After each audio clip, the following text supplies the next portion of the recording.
Well, good Easter morning to you. Happy Easter to everyone.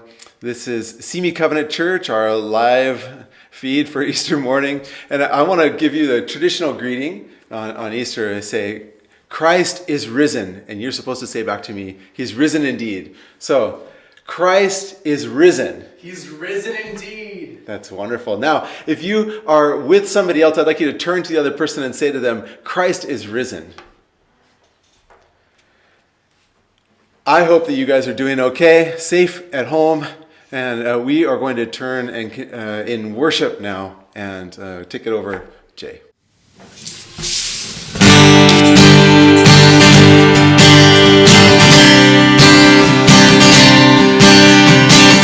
I think you know this song well, so sing this out. Who breaks the power of sin and darkness?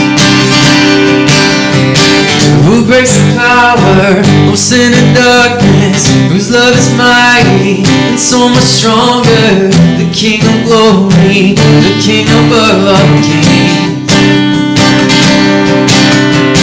Who shakes the whole earth with holy thunder and leaves us breathless in awe and wonder? The King of glory, the King above all kings. This is amazing grace. This is unfailing love. That you would take my place, that you would bear my cross, that you lay down your life, that I would be set free. Oh, Jesus, I sing for all that you've done for me. Who brings our chaos back into order? Who brings the chaos back into order? Who makes the orphan a son and daughter? The King of glory, the King of glory. Who rules the nations with truth and justice? Shines like the sun in all of its brilliance. The King of glory, the King above all kings. Yeah. This is amazing grace. This is unfailing love. That you would take my place, that you would bear my cross, that you lay down your life, that I would be set free. Oh, Jesus, I sing for all that you've done for me.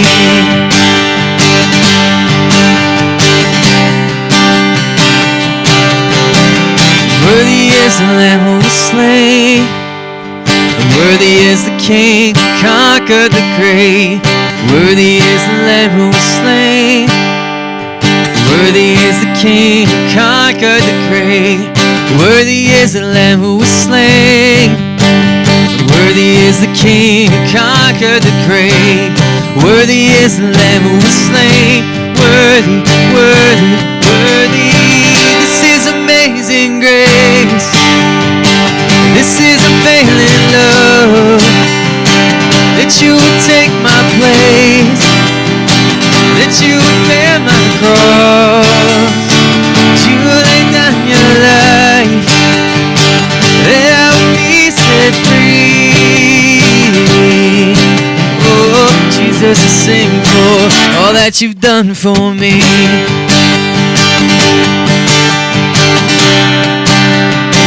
All that you've done for me.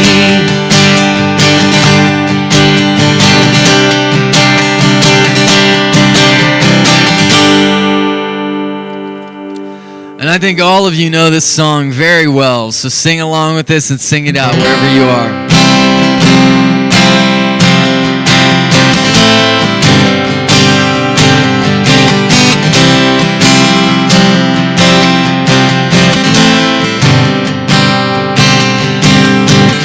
The Lord is risen today. Hallelujah. Sons of men and angels sing. Hallelujah. Raise your joys and triumphs high. Hallelujah. Sing ye heaven and earth reply. Hallelujah.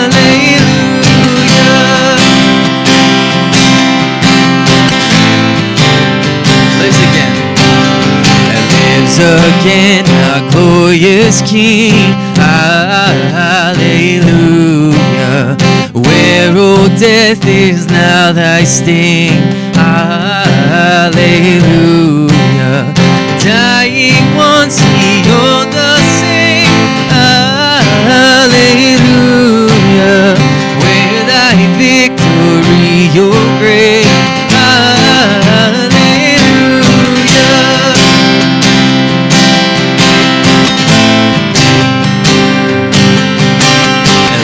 Redeeming work is done.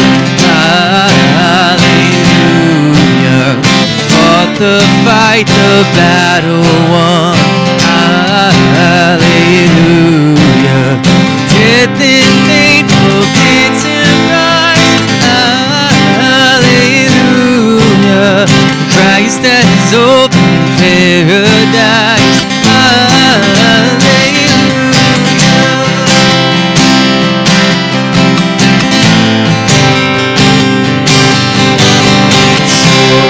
Now where Christ has led, hallelujah, and following our exalted head, hallelujah, made like him we rise, hallelujah, and ours the cross, the grave, the skies, hallelujah.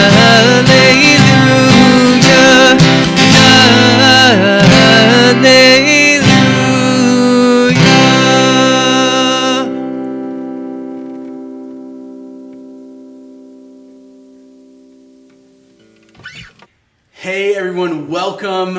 It is Easter. Christ is risen. How good is it to be together this morning to worship, to praise the Lord, to proclaim our risen Savior. And kids, I know that some of these live streams have not always been your favorite thing. I hope that you've gotten the chance to do our giant Easter egg hunt extravaganza. And if not, I would want you to make sure that your parents take you out on that big adventure today.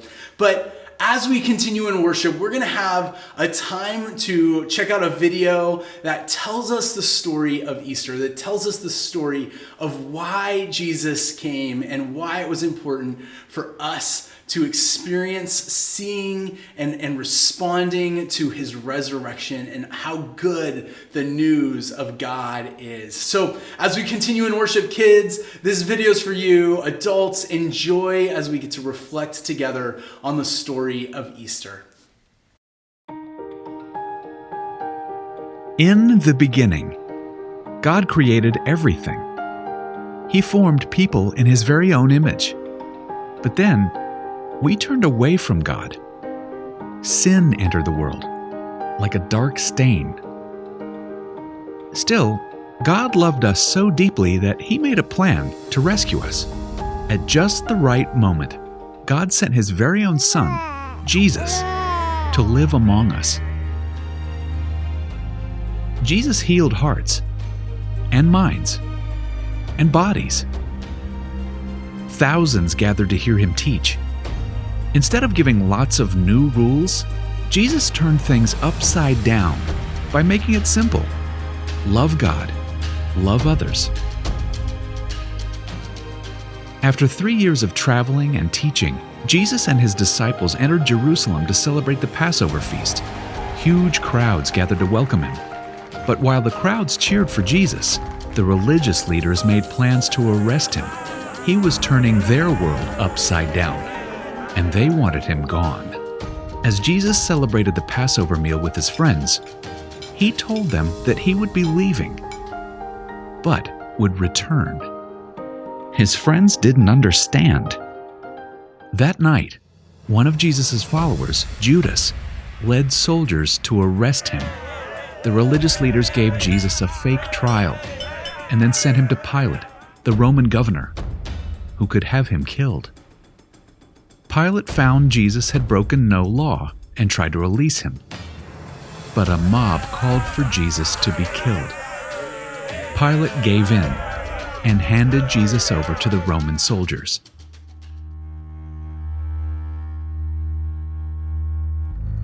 Jesus was forced to carry the heavy beams of his own wooden cross.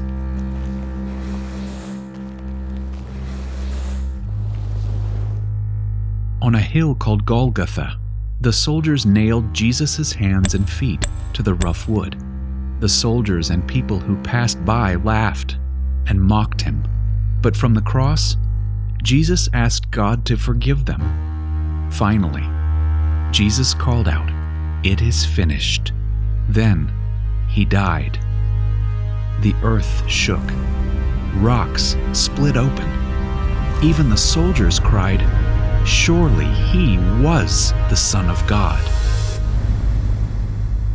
One of Jesus' followers took his body and placed it in a tomb cut from the rock. A huge stone blocked the entrance. Jesus' friends were devastated. They had believed that Jesus was the one God promised, the one who would rescue them, but now he was gone. Their whole world had turned upside down. Jesus' friends stayed hidden in fear for 3 days. But early Sunday morning, Mary Magdalene, a close friend of Jesus, hurried to the tomb. She planned to anoint Jesus' body with special spices. As Mary neared the tomb, she saw the stone had been rolled away. The tomb was empty. Mary turned to see a man standing near. She didn't recognize him until he said, "Mary." It was Jesus, alive. Jesus told her, "Do not hold on to me. I have not yet ascended to the Father.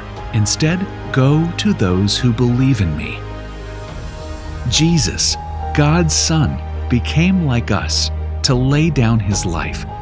Through God's power, he defeated death for all of us, and sin was washed away. One day, he's promised to return, so we can live with him forever.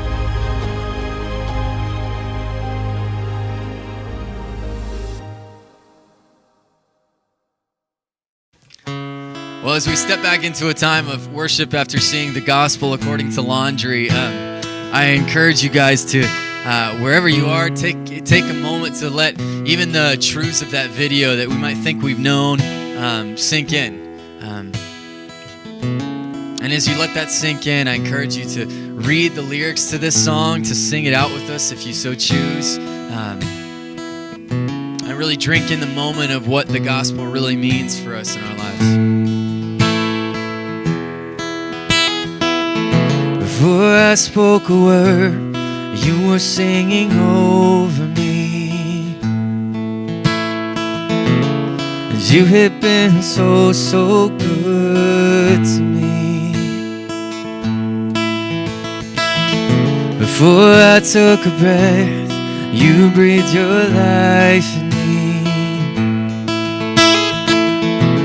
And you had been so, so kind to me. Overwhelming, never-ending, reckless love of God.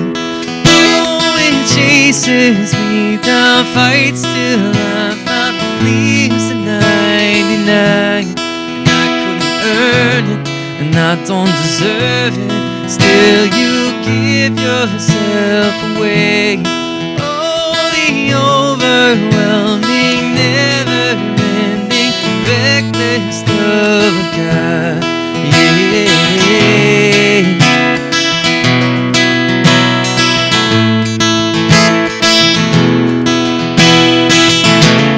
When I was your foe, still your love fought for me.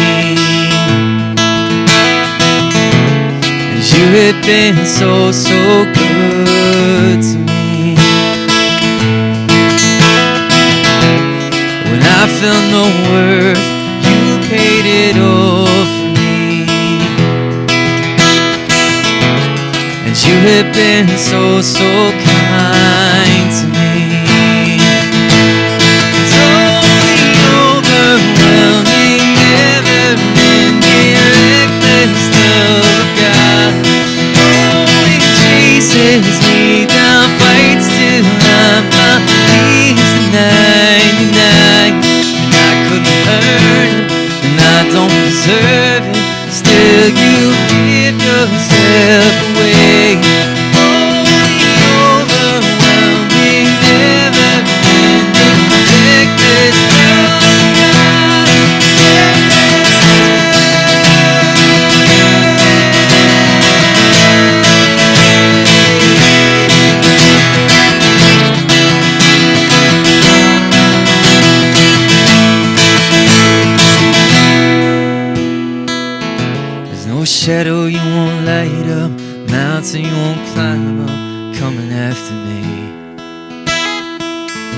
There's no wall you won't kick down, lie you won't tear down, coming after me.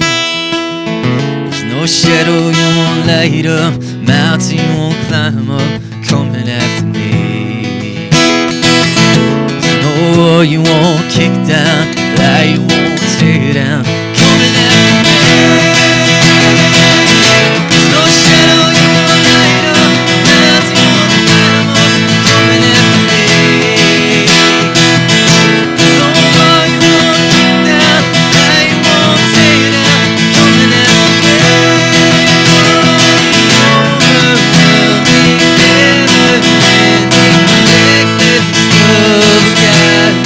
Holy Jesus, He down fights till I'm not King tonight. And I couldn't earn it, I don't deserve it. Still, you give yourself away. Holy, overwhelming, never-ending, reckless love of God.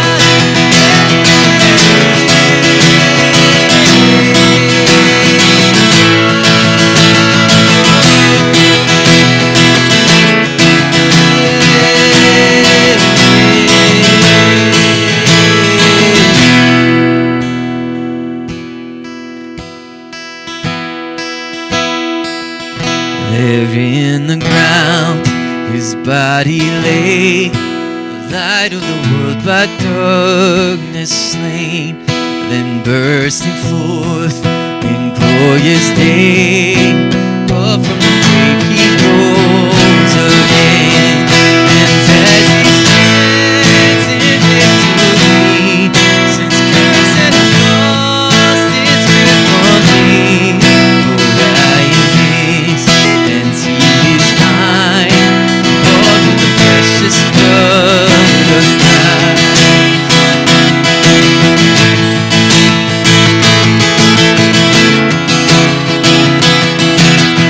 Sing us out.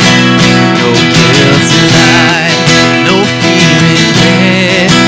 This is the power of Christ and me.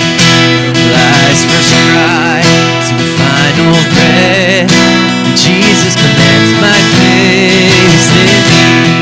No power of hell, no scheme of man can ever pluck me from his hand till he returns or calls me home.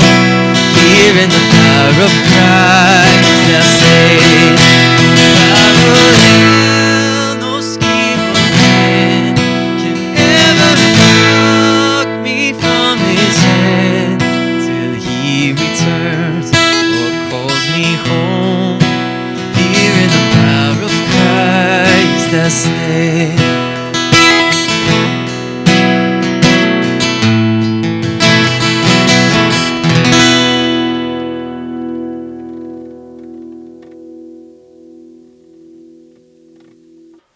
Welcome, everybody, to Simi Covenant Church. It is sweet to be together and would love to invite you, if you're watching with us, to just type in the comments and say hi to everybody who's here. It's been so long since we've seen each other face to face, and we want to greet one another in the Lord and to say hi. Just let us know who's watching so that we can meet you in this place and can know you together in this place.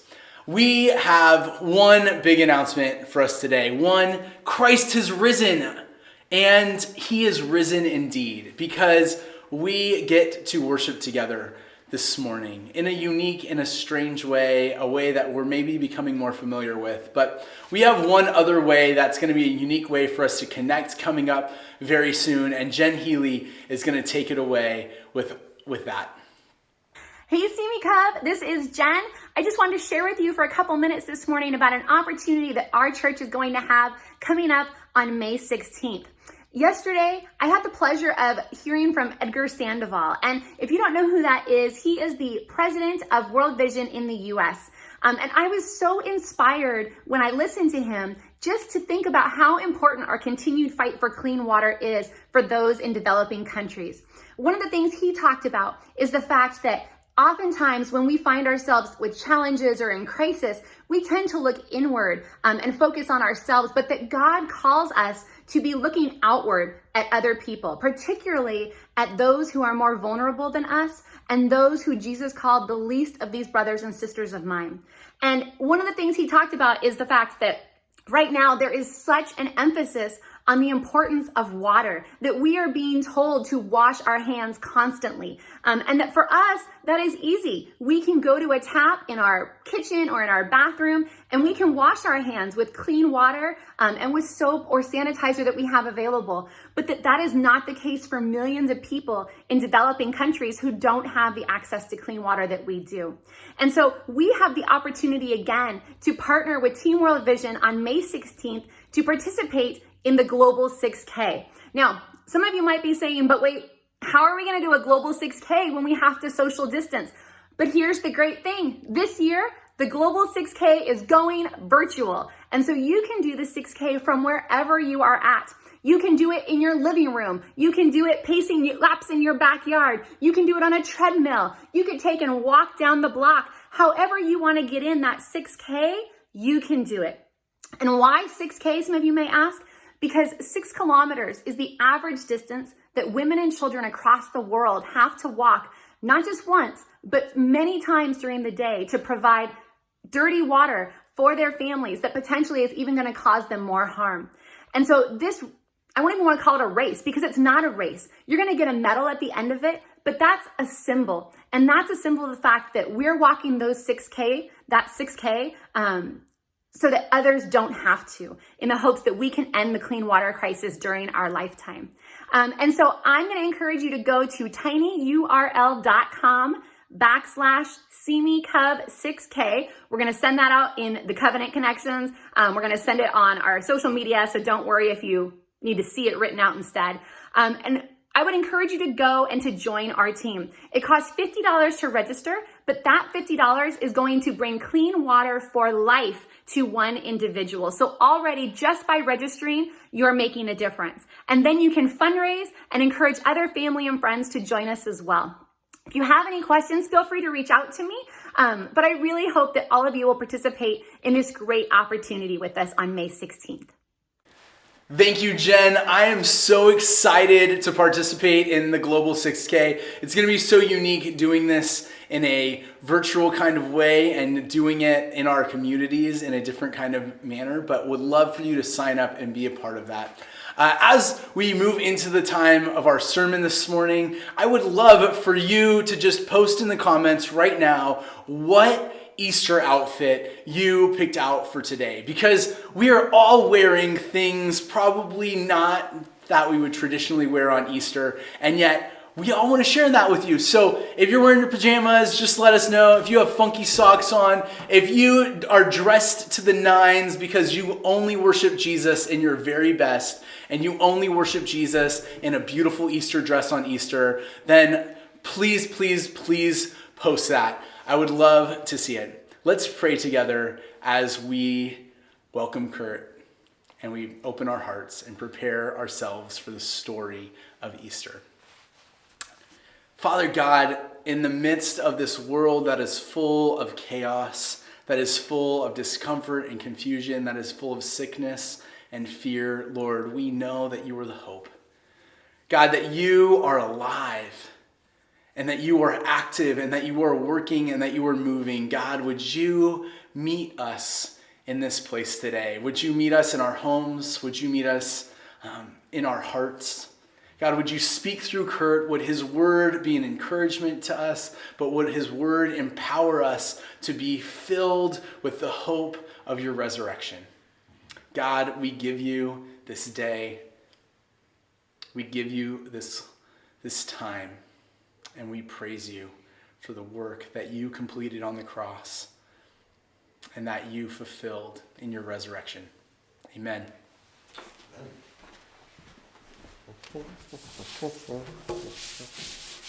Thanks, Matt.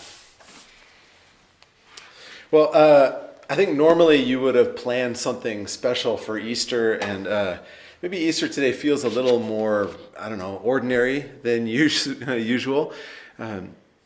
You normally would have maybe had some events or celebrations, perhaps even planned to have a meal with somebody else. And this year, whether we like it or not, we get a little bit more of a simplified Easter. But simplicity can be a really special gift for us as well. It might be painful, but we are being forced to slow down, and it gives us a chance in slowing down to consider what is most important. This year, Easter is simple, but in that it's also uncomplicated. It's clarified. We're able to get at the most important part of what it is. And Easter 2020 has been stripped back to its most essential, and that is, it's about Jesus Christ, who died and was resurrected. Even if it is simple, though, Easter is not ever a boring idea. Easter is about hope. It's about good news. Those are two things that I think we need probably today more than at any other time. We get to celebrate Easter with us today. I know that we're thinking about one day we're going to get to emerge from our little house caves, and we're going to be able to, it's going to feel like a new resurrection for us. And I hope that our thought about that can point us toward this good news that we're celebrating today, that Jesus Christ rose from the dead, that death couldn't hold him. And that's the reason why we are still gathering together here 2,000 years later, and that we can have hope even in dark places because of it. Here at Simi Covenant, we are going through an ongoing series in the book of Colossians. And if this is your first time joining us, or if it's your first time back in a while, we want to welcome you. You can join right in.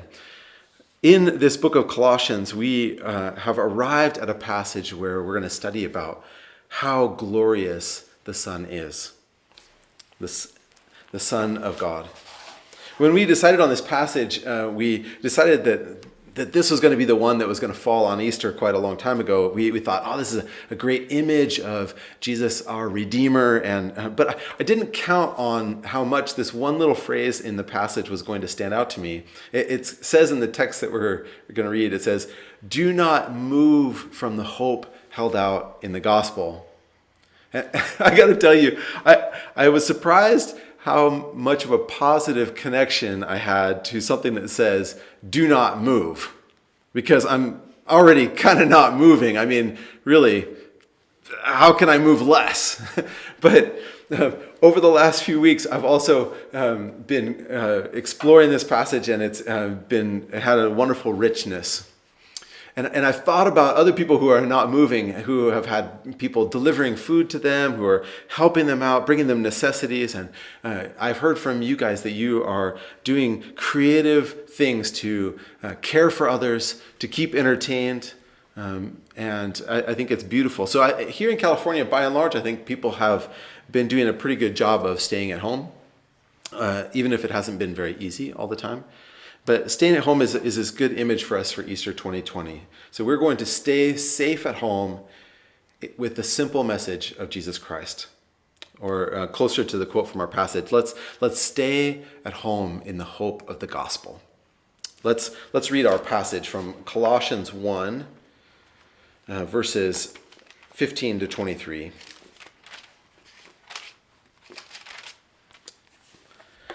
The Son is the image of the invisible God, the firstborn over all creation. For in him all things were created, things in heaven and on earth, visible and invisible, whether thrones or powers or rulers or authorities, all things have been created through him and for him. He is before all things, and in him all things hold together. And he is the head of the body, the church. He is the beginning and the firstborn from among the dead, so that in everything he might have the supremacy.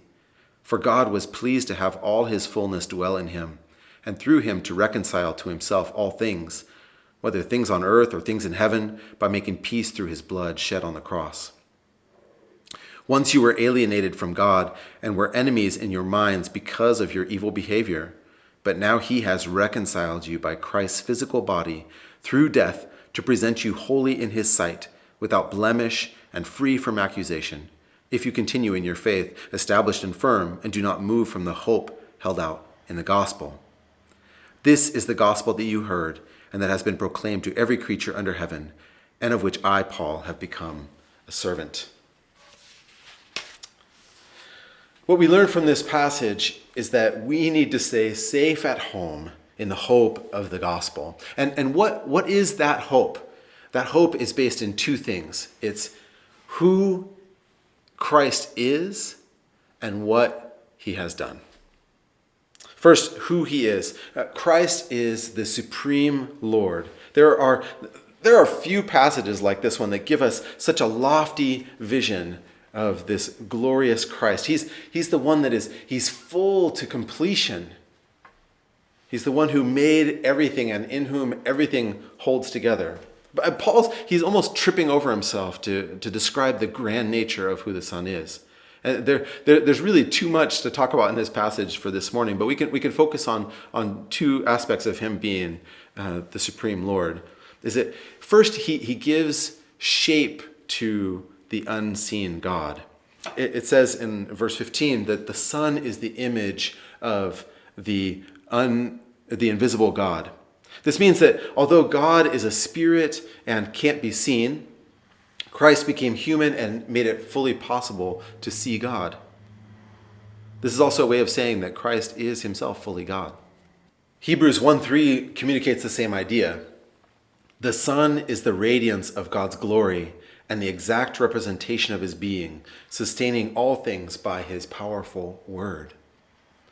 And the Gospel of John also helps us to understand this. It begins by saying, "In the beginning was the Word, and the Word was with God, and the Word was God."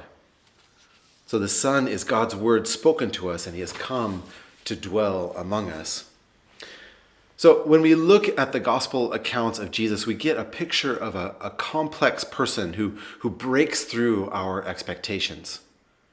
I think it would be a nice challenge over the next couple of weeks for you, if you've never read much of the Bible, for you to start with one of the biographies of Jesus, like, for example, the Gospel of Luke. And you can see for yourself how he gives form to the unseen God. We can ask the question, how does Christ interact with the marginalized? How does he interact with the powerful? And he may surprise you. He is also supreme Lord in that the creation is shaped by him. In this account that we have, God is setting in motion the universe, and it echoes back to Genesis. In Genesis, where it says that God began everything simply by his word being spoken. And here we go a step further. It's not that God just started the universe and then stepped away, as some people might think, but no, everything holds together in him. He is before all things, and in him all things hold together. So he's the sustainer of the universe and the unifying principle of life. What this means, in part, is that we live in a universe that is permeated, that is soaked in meaning and purpose. The reason why you feel like life should have meaning and value and purpose is because that's the way it was intended to be.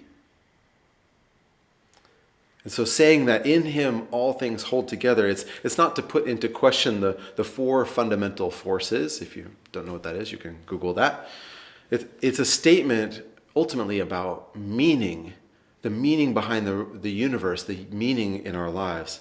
And part of that meaning is that in the chaos, he's holding it all together. And Paul is saying that Christ is not only woven into the meaning of the universe, but he's the beginning and he's the best.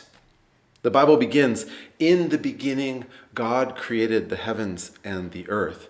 And the word that is translated in our Bibles, "in the beginning," is bereshit. And the root of that word can mean beginning, sum total, or first fruits. Supreme.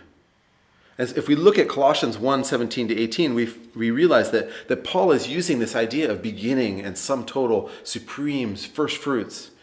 He is before all things, and in him all things hold together. He's the head of the body, the church. He's the beginning and the firstborn from among the dead, so that in everything he might have supremacy. He's saying he is first, and he is the biggest, the best. And on top of that, he's communicating that Christ is fulfilling in every possible way the meaning for the first word of the Bible, that Jesus is there and he is.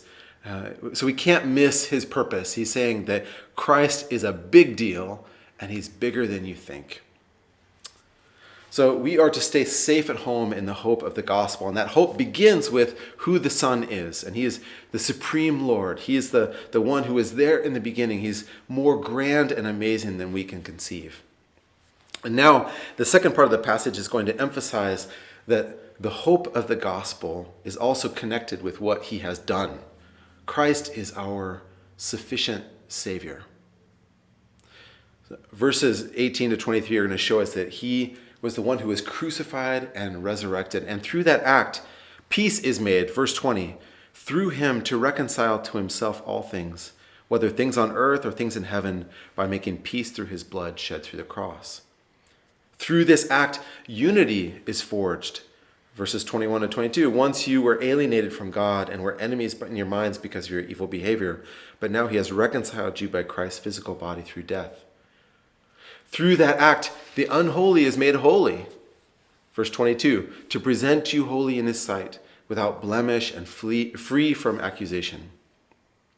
So we take away from this that obviously the cross and the resurrection of Christ accomplished amazing things.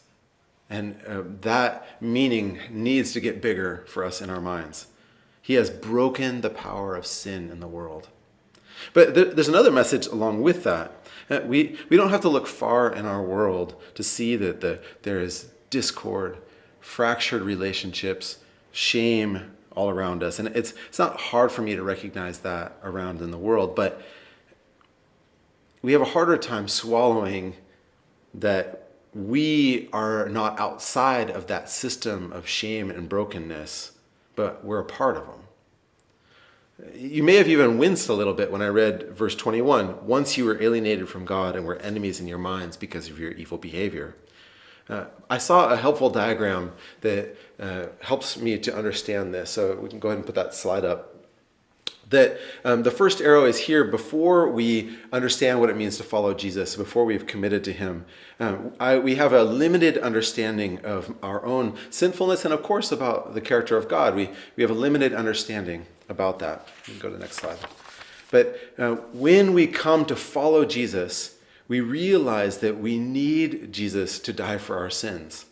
We have a limited but a growing awareness of both God's holiness and of my sinfulness. So the top arrow is of God's holiness, and the bottom arrow there is about me understanding my own sinfulness.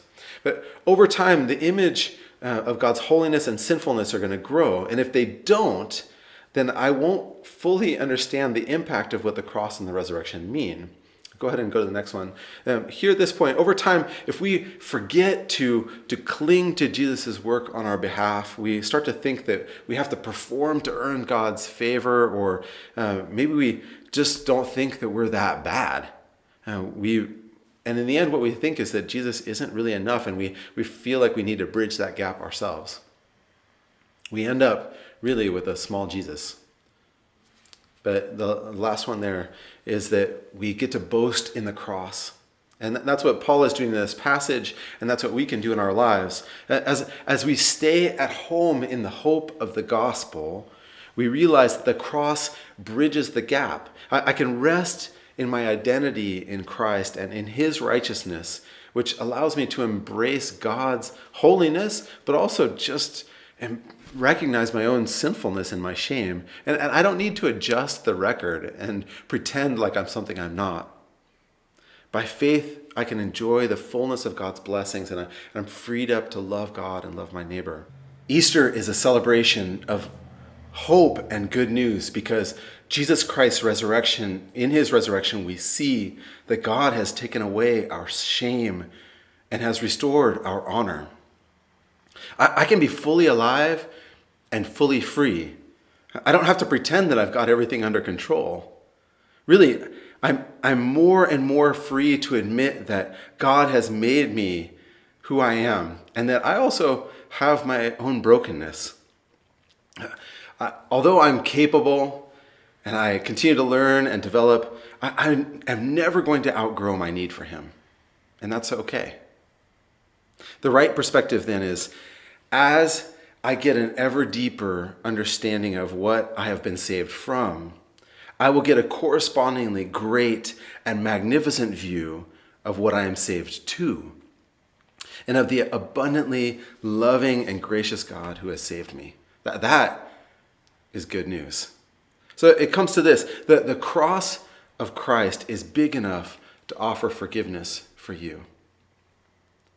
Our pettiness, our pride, our stealing, our destruction, our ignoring him, what he did is big enough, and you can be welcomed into God's arms because of what Jesus did, not because you are especially great.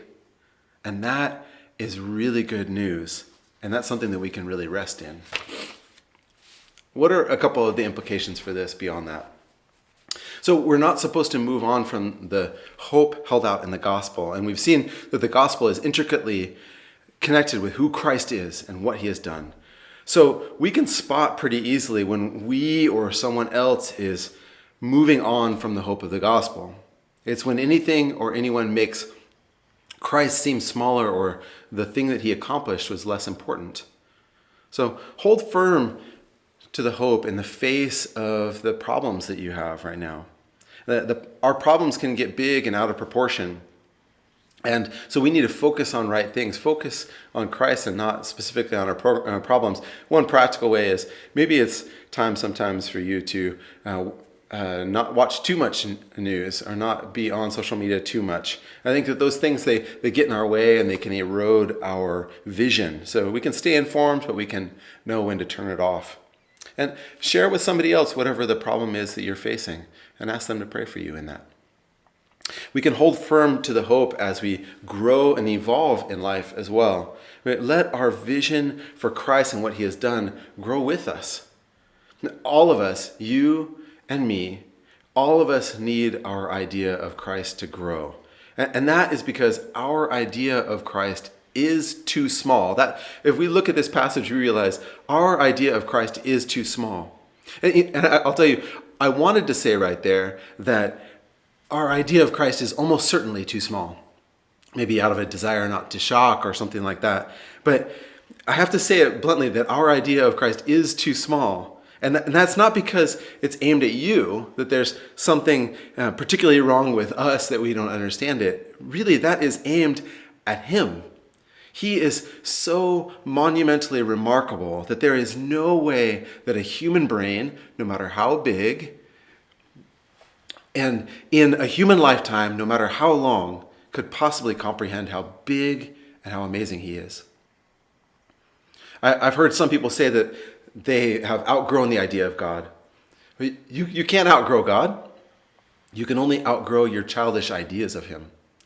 And I'm sure there are some people who are tuning in this morning who, they thought that the last time they thought about God was maybe when they were a kid. And far too often we have kept a child-sized image of God in our minds. And we can have a child-sized vision for what Jesus said and did as well. Far too often Christians in our teaching and in our lifestyles have not done much to correct this and have only added to terrible stereotypes. But we can recognize that. But here Paul is inviting us into a grown-up vision of Jesus. He's saying, from the beginning to the end, he is here.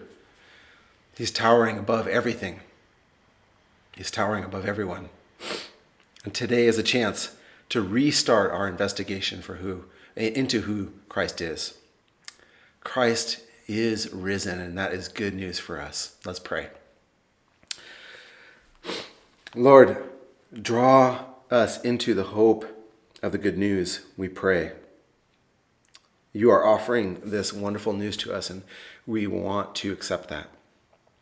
This Easter is a simple Easter celebration, but I pray that as we are safe in our homes, that we will be able to stay safe at home as well in the hope of the gospel and hope that is based in who you are and what you have done. We pray in Christ's name. Amen. Well, now as we step into a time of worship, we'll have links up on the screen for you, and I encourage you to check out those links for ways that you can give with us, and check those out while we continue in worship here.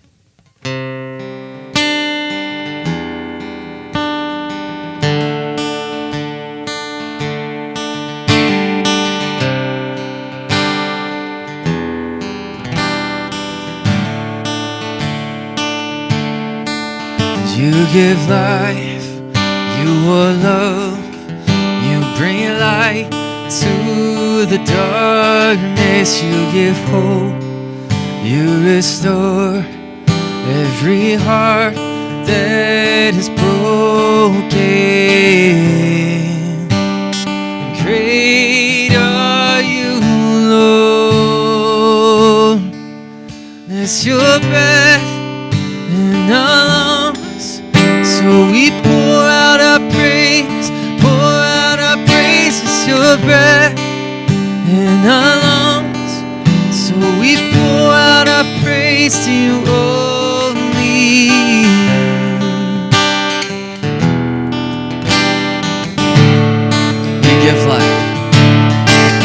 You give life, you are love, you bring light to the darkness, you give hope, you restore every heart that is broken.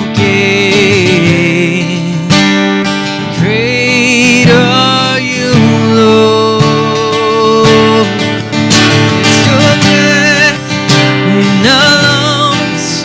So we pour out our praise, it's your breath in our lungs. So we pour out our praise to you only, it's your breath in our lungs. So we pour out our praise, it's your breath in our lungs. So we pour out our praise to you only.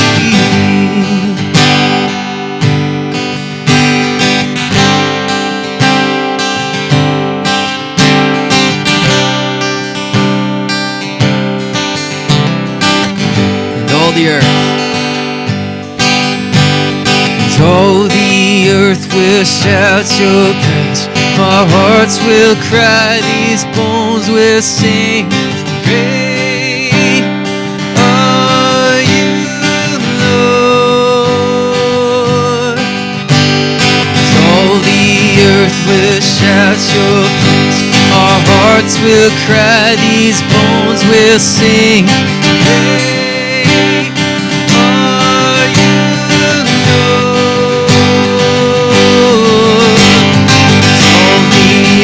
will shout your praise. Our hearts will cry, these bones will sing. Great are you, Lord. It's your breath in our lungs. So we pour out our praise, it's your breath in our lungs. So we pour out our praise to you only, it's your breath in our lungs. So we pour out our praise, it's your breath in our lungs.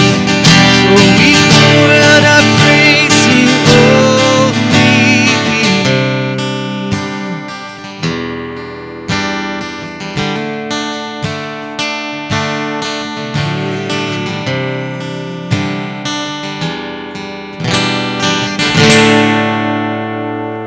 If you've been walking the same old road for miles and miles, if you've been hearing the same old voice to the same old lies, and if you're trying to fill the same old holes inside, there's a better life, there's a better life.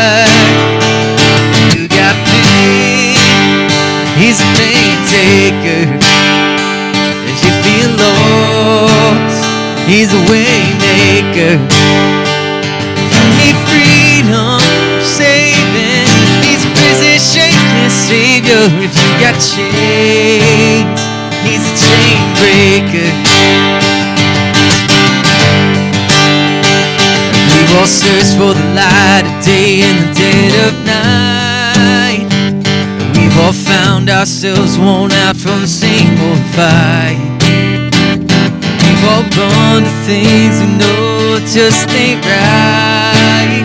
There's a better life. There's a better life. Oh, we got pain. He's a pain taker.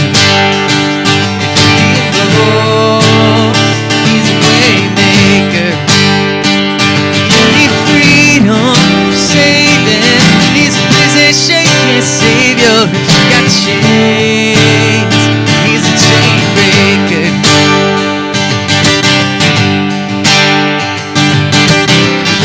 If you believe it, if you receive it, if you can feel it, somebody testify.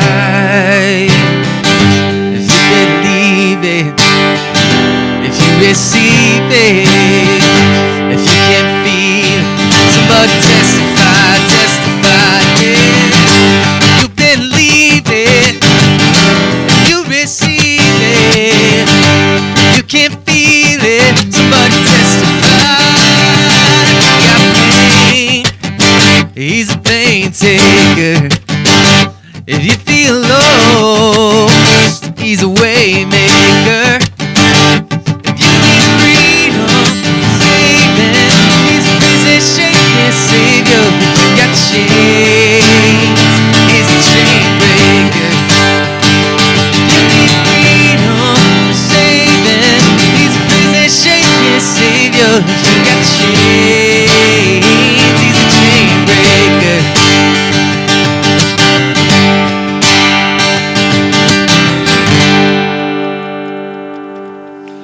Well, as we come to the end of our Easter service, I encourage you, wherever you're at, just because we're quarantined doesn't mean that you can't be loud. It doesn't mean that you can't make some noise and move. So I encourage you to, no matter where you're at, if you've been sitting and you're able, stand with us for this last song.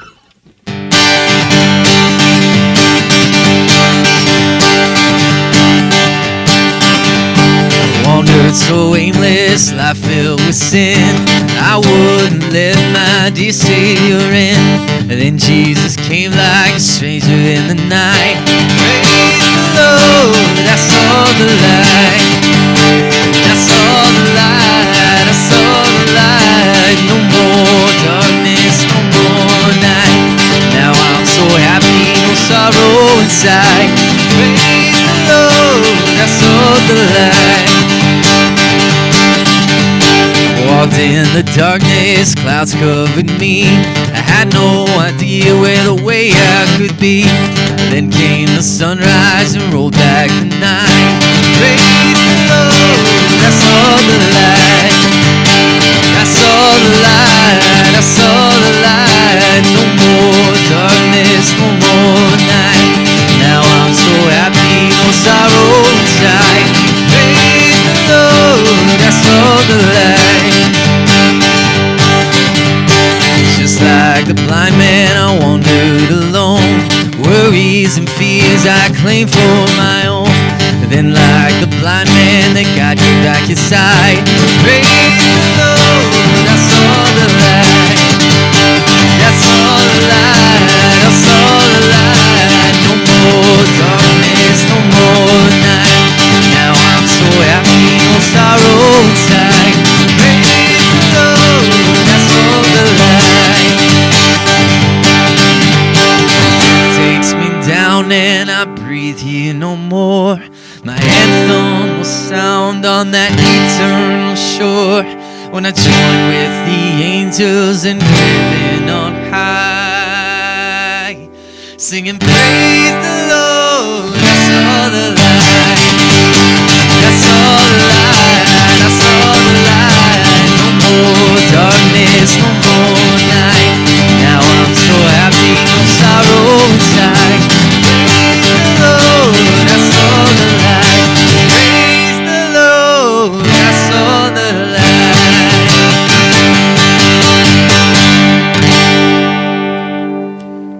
wonderful rest of your Easter.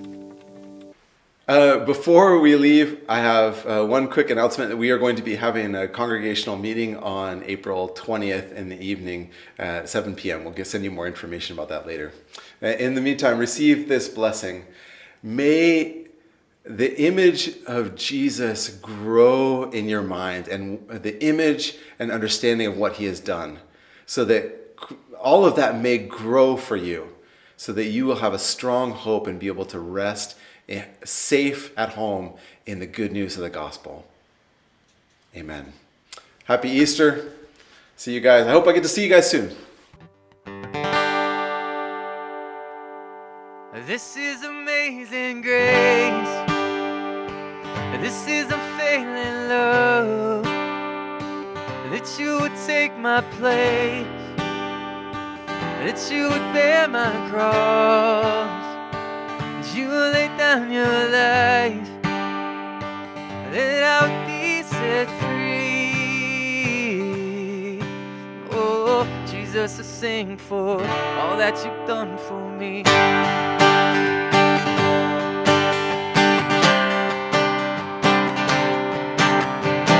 Who breaks the power of sin and darkness, whose love is mighty and so much stronger, the King of glory, the King above all kings, who shakes the whole earth with holy thunder, who leaves us breathless in awe and wonder, the King of glory, the King above all kings. Yeah. This is amazing grace. This is unfailing love, that you would take my place.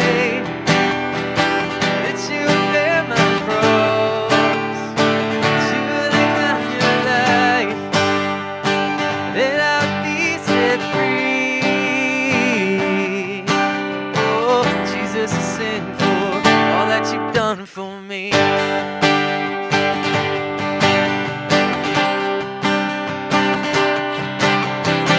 who brings the chaos back into order, who makes the orphan a son and daughter, the King of glory, the King of glory, who rules the nations with truth and justice, shines like the sun in all of its brilliance, the King of glory, the King above all kings. This is amazing grace. This is unfailing love, that you would take my place, that you would bear my cross, that you would lay down your life, that I'll be set free. Oh, Jesus, I sing for all that you've done for me.